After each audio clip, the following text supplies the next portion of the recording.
বাংলাদেশের ইতিহাসে সবচেয়ে বড় ব্যারেজ নির্মাণের উদ্যোগ নিয়েছে সরকার। প্রায় ৫৩,০০০ কোটি টাকা ব্যয়ে নির্মিত এই প্রকল্পটি নিয়ে তীব্র আপত্তি জানিয়েছে ভারত। ভারতের আশঙ্কা, বাংলাদেশ যদি পদ্মা ব্যারেজের মাধ্যমে বিপুল পরিমাণ পানি আটকে রাখে, তাহলে সেই পানির উজানের দিকে ফিরে চাপ সৃষ্টি করতে পারে। এর ফলে ভারতের সীমান্তবর্তী কয়েকশো কিলোমিটার এলাকা নদীর পানিতে তলিয়ে যাওয়ার শঙ্কা রয়েছে। তবে ভারতের এই দাবিকে সরাসরি প্রত্যাখ্যান করেছে বাংলাদেশের পানি উন্নয়ন বোর্ড BWDB সংস্থাটির কর্মকর্তারা। তারা বলেছেন, প্রকল্পটি এমনভাবে ডিজাইন করা হয়েছে যাতে নদীর স্বাভাবিক প্রবাহ বাধাগ্রস্ত না হয়। ২০১৪ সালে বাংলাদেশ সরকার প্রথম এই প্রকল্পটির সমীক্ষা শুরু করে, কিন্তু ২০১৮ সালের নির্বাচনের ঠিক আগ মুহূর্তে ভারতের চাপের মুখে এই প্রকল্পটি স্থগিত করতে বাধ্য হয় শেখ হাসিনা সরকার। তবে বাংলাদেশের বর্তমান নির্বাচিত সরকার আবারও প্রকল্পটি পুনরুজ্জীবিত করার উদ্যোগ নিয়েছে। প্রিয় ভাই বোনেরা, এই সমগ্র অঞ্চলকে ঘিরে আমরা পদ্মা ব্যারেজ নির্মাণ করতে চাই, যাতে করে মৌসুমে এই এলাকার মানুষের পানির কষ্ট না থাকে। সরকার ইতিমধ্যে পানি সম্পদ মন্ত্রণালয়কে প্রকল্পটি নতুনভাবে পর্যালোচনা করে দ্রুত কাজ এগিয়ে নেওয়ার নির্দেশ দিয়েছে। ইতিমধ্যে প্রকল্পটিকে ঘিরে ভূ রাজনৈতিক জটিলতা এড়াতে বাংলাদেশ সরকার বিদেশি ঋণ বা কোনো একক দেশের ওপর নির্ভর না করে নিজস্ব অর্থায়নে এটি বাস্তবায়নের নীতিগত সিদ্ধান্ত নিয়েছে। এতে করে একদিকে প্রকল্পের ওপর বাংলাদেশের পূর্ণ নিয়ন্ত্রণ থাকবে, অন্যদিকে বাইরের রাজনৈতিক চাপ বা কৌশলগত প্রভাবও সীমিত হয়ে আসবে। প্রকল্পটির অর্থায়ন পুরোপুরি নিজস্ব হলেও প্রকল্পের কারিগরি ও প্রযুক্তিগত সহায়তার জন্য একাধিক দেশ আগ্রহ দেখিয়েছে। ইতোমধ্যে চীন, জাপান, দক্ষিণ কোরিয়া, ভারত, যুক্তরাষ্ট্র এবং নেদারল্যান্ডস এই প্রকল্পে অংশ নেওয়ার আগ্রহ প্রকাশ করেছে। ইতোমধ্যে এই প্রকল্প নিয়ে নিজেদের প্রাথমিক প্রস্তাব দিয়েছে নেদারল্যান্ডস ও চীন। চীনের প্রস্তাবে মূলত ব্যারেজের প্রধান ফিডার বাঁধ, পানি নিয়ন্ত্রণ ব্যবস্থা এবং ভারী অবকাঠামো নির্মাণের বিষয়টি গুরুত্ব পেয়েছে। কারণ বৃহৎ বাঁধ, ব্যারেজ ও নদী নিয়ন্ত্রণ প্রকল্প নির্মাণে চীনের দীর্ঘ অভিজ্ঞতা রয়েছে। বিশেষ করে এশিয়া ও আফ্রিকার বিভিন্ন দেশে বড় বড় পানি প্রকল্প বাস্তবায়নের কারণে বাংলাদেশের নীতি নির্ধারকদের একাংশ মনে করেছেন, মূল ফিডার বাঁধ নির্মাণে চীনা প্রকৌশলীরা সবচেয়ে কার্যকরী ভূমিকা রাখতে পারবেন। অন্যদিকে নেদারল্যান্ডস তাদের প্রস্তাবে প্রকল্পটিকে শুধু একটি ব্যারেজ হিসেবে নয়, বরং একটি বৃহৎ অর্থনৈতিক ও পর্যটন জোন হিসেবে গড়ে তোলার পরিকল্পনা হাতে নিয়েছে। নেদারল্যান্ডসের পরিকল্পনায় সবচেয়ে বেশি গুরুত্ব দেওয়া হয়েছে ওয়াটার ট্যুরিজম ধারণার উপর, অর্থাৎ ব্যারেজকে কেন্দ্র করে একটি সম্পূর্ণ জলভিত্তিক পর্যটন ব্যবস্থা গড়ে তোলা হবে। সেখানে পর্যটকদের জন্য থাকবে ক্রুজ সার্ভিস, স্পিড বোট, নদী ভ্রমণ, ভাসমান রেস্টুরেন্ট, লাক্সারি হাউস বোট এবং সন্ধ্যাকালীন লাইট শো। নেদারল্যান্ডসের বিশেষজ্ঞরা মনে করছেন, এই প্রকল্প বাস্তবায়িত হলে এটি শুধু বাংলাদেশের অভ্যন্তরীণ পর্যটকদের জন্য নয়, বরং বিদেশি পর্যটকদের কাছেও একটি আকর্ষণীয় গন্তব্য হয়ে উঠতে পারে। হোটেল, রিসোর্ট, পর্যটন সেবা, নৌভ্রমণ, বাণিজ্যিক এলাকা এবং আন্তর্জাতিক আয়োজন থেকে যে বিপুল রাজস্ব আসবে, তা বাংলাদেশ সরকার ও নেদারল্যান্ডসের বিনিয়োগকারী প্রতিষ্ঠানের মধ্যে ভাগাভাগি হবে। এতে করে পদ্মা ব্যারেজ প্রকল্পটি দীর্ঘমেয়াদে নিজেই নিজের অর্থনৈতিক ব্যয় তুলে আনতে সক্ষম হবে এবং একই সঙ্গে নতুন কর্মসংস্থান, পর্যটন এবং বৈদেশিক মুদ্রা আয়ের সুযোগ তৈরি হবে। এছাড়া এই প্রকল্পটির সবচেয়ে গুরুত্বপূর্ণ একটি দিক হল, পদ্মা ব্যারেজের পানি প্রবাহকে কাজে লাগিয়ে ১১৩ মেগাওয়াট ক্ষমতার একটি জলবিদ্যুৎ কেন্দ্র নির্মাণ করা হবে। শুধু বিদ্যুৎ নয়, এই ব্যারেজের ওপর নির্মাণ করা সম্ভব হবে একটি পূর্ণাঙ্গ মহাসড়কও। এই সড়কটি সরাসরি উত্তরবঙ্গের পাবনা, নাটোর, সিরাজগঞ্জ ও রাজশাহীর বিভিন্ন অঞ্চলকে দেশের দক্ষিণ পশ্চিমাঞ্চলের সঙ্গে যুক্ত করবে।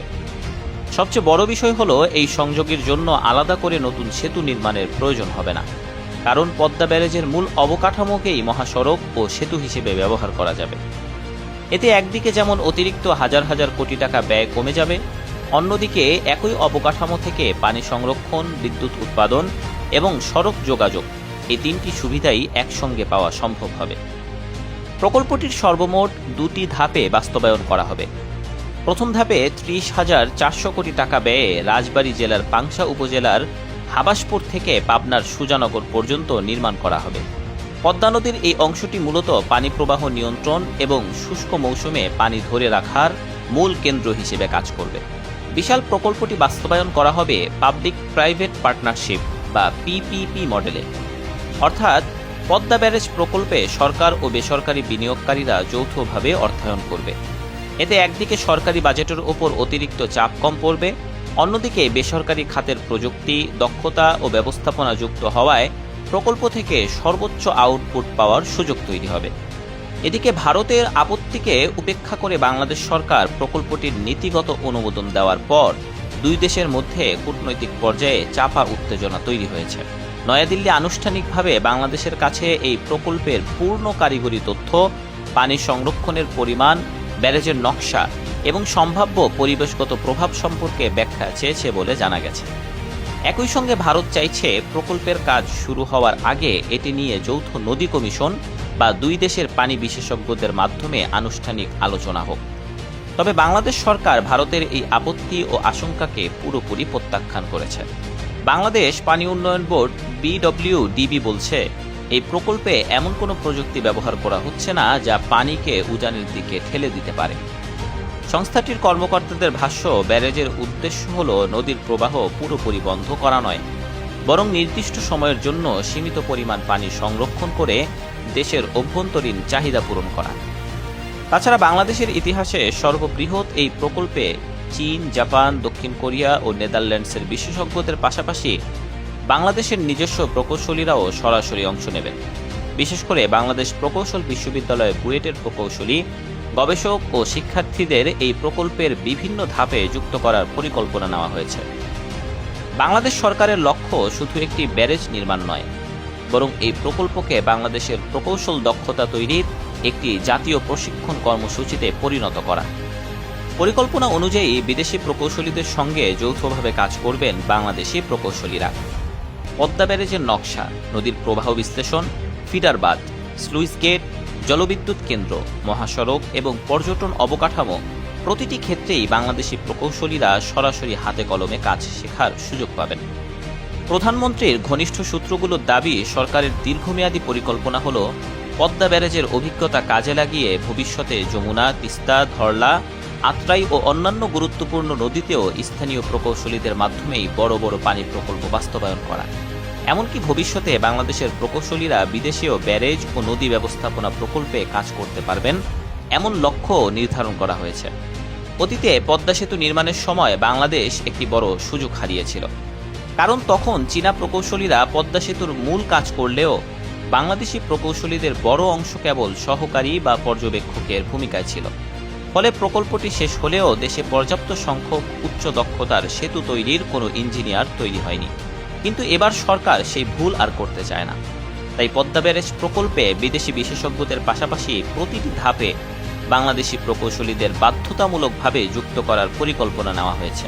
পদ্মা ব্যারেজ প্রকল্প সংশ্লিষ্ট কর্মকর্তাদের প্রত্যাশা, এই একটি প্রকল্প থেকেই আগামী কয়েক বছর হাজার হাজার দক্ষ প্রকৌশলী তৈরি হবে, যারা ভবিষ্যতে দেশের অন্যান্য নদীতে ব্যারেজ নির্মাণ, নদী খনন, সেচ প্রকল্প, জলবিদ্যুৎ কেন্দ্র এবং বড় অবকাঠামো নিজেরাই তৈরি করতে পারবেন। তো বন্ধুরা, আপনার কি মনে হয়, বাংলাদেশ সরকার ভারতের চাপ উপেক্ষা করে কি এই পদ্মা ব্যারেজ প্রকল্পটি বাস্তবায়ন করতে পারবে? আপনার মূল্যবান মতামত এখনই আমাদের কমেন্ট বক্সে জানিয়ে দিন। দেখা হবে পরবর্তী কোনো ভিডিওতে। সে পর্যন্ত ভালো থাকুন। আল্লাহ সকলকে সুস্থ রাখুন। আসসালামু আলাইকুম ওয়া রাহমাতুল্লাহি ওয়া বারাকাতুহু।